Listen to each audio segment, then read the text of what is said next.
You know, when you think of Naruto Uzumaki, you think of hope, right? Unwavering hope. But there's this huge part of the fandom that's always been obsessed with a much, much darker question, one that totally twists his story into a tragedy. So today, we're going to dive into this popular idea and ask, what would actually happen if the ultimate hero finally broke and gave in to the darkness? And that's really the core question we're tackling. It's such a powerful what if because it completely flips the script on the entire narrative, turning a story about hope into one about absolute despair. It forces us to imagine a world where the kid who dreamed of peace becomes the single greatest threat to it. Okay, so before we can even get into the fall, we've got to remember the hero who stood so tall in the first place. The Naruto we all know, the Kanon Naruto. He was built on this foundation of incredible, unbelievable pain. But he used that pain to build an even stronger sense of hope. I mean, if you really look at his childhood, it has all the hallmarks of a classic villain's origin story. He was an orphan, a total social outcast, and oh yeah, the living container for a demon that every single person in his village feared and hated. The isolation was so deep that the only way he could get any attention at all was by being the class clown, pulling pranks. This is the kind of foundation where you could build either a hero or a monster. So what stopped him? What kept him from breaking? Well, it was this: a safety net. A net made of these crucial relationships. You had Iruka, who was the very first person to see him, Naruto, and not the demon inside. Then Team 7 gave him his first real taste of friendship, of having bonds. And of course, Jiraiya, who became the father figure he so desperately needed. These people, they were the only reason his story didn't take a much, much darker turn. All right, so now, what happens when we take that safety net away? This is where all those fan theories and alternate stories get so compelling.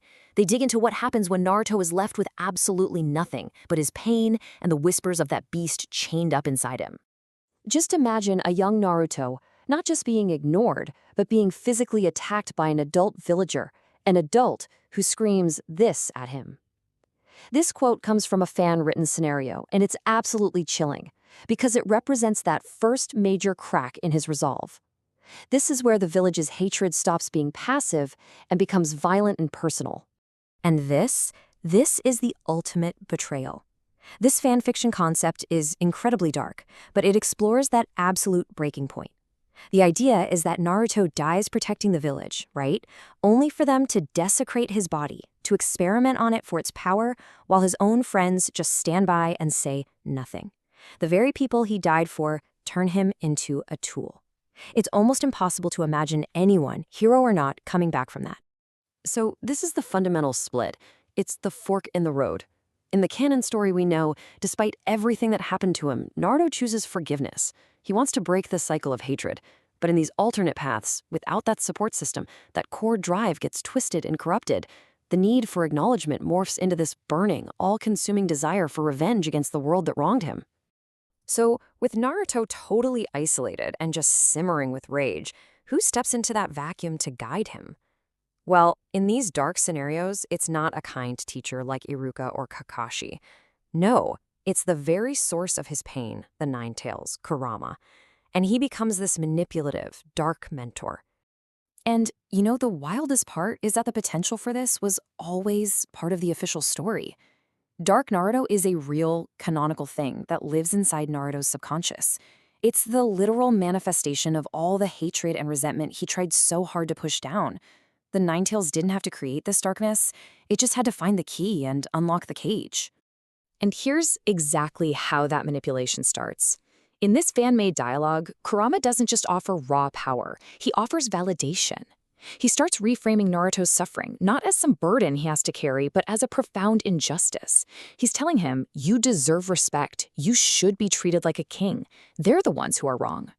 And then, Kurama creates this bond. He positions them as shared victims, two powerful beings locked away by these lesser, fearful humans.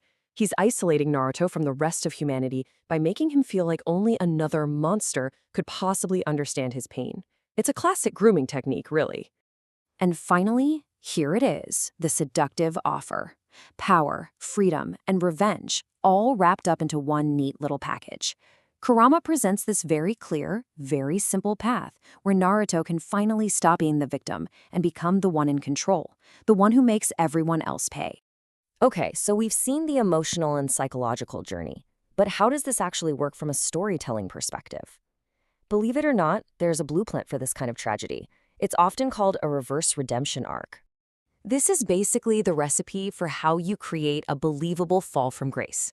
You start with a goal that becomes an obsession, in this case, revenge. You show the characters struggling, fighting with the person they used to be. Then you hit them with a final, catastrophic event, that tipping point, that forces a choice they can never take back. This is the exact moment Naruto would stop fighting the darkness and instead choose to welcome it. So why? Why is this idea of an evil Naruto so incredibly popular?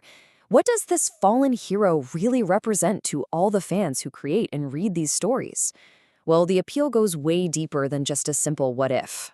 See, most fans don't imagine this dark Naruto as some calculating, mustache-twirling villain. Instead, they see him as something more like the early version of Gaara, a tragic figure who is just completely consumed by his trauma and his power, lashing out at a world he sees as unjust. He becomes a dark mirror, really, reflecting our own fears of being broken by things we can't control. A fan on a forum described him perfectly. He becomes an unstable, unpredictable force of nature, a walking, talking, ticking time bomb. He isn't evil just for the sake of being evil. He's a product of pure, weaponized pain. And that's what makes it so terrifying, because we all know the good person he could have been, which makes his fall all the more tragic and all the more compelling. Ultimately, I think these dark tales are so powerful because they explore a really fragile truth. They tap into those parts of us that have felt wronged or powerless, and they offer this fantasy where injustice is finally met with overwhelming force. They remind us that our greatest heroes often stand on a knife's edge, and that the line between a symbol of hope and a harbinger of destruction can be terrifyingly, terrifyingly thin. It really makes you wonder, doesn't it? How many heroes are just one bad day away from becoming the villain?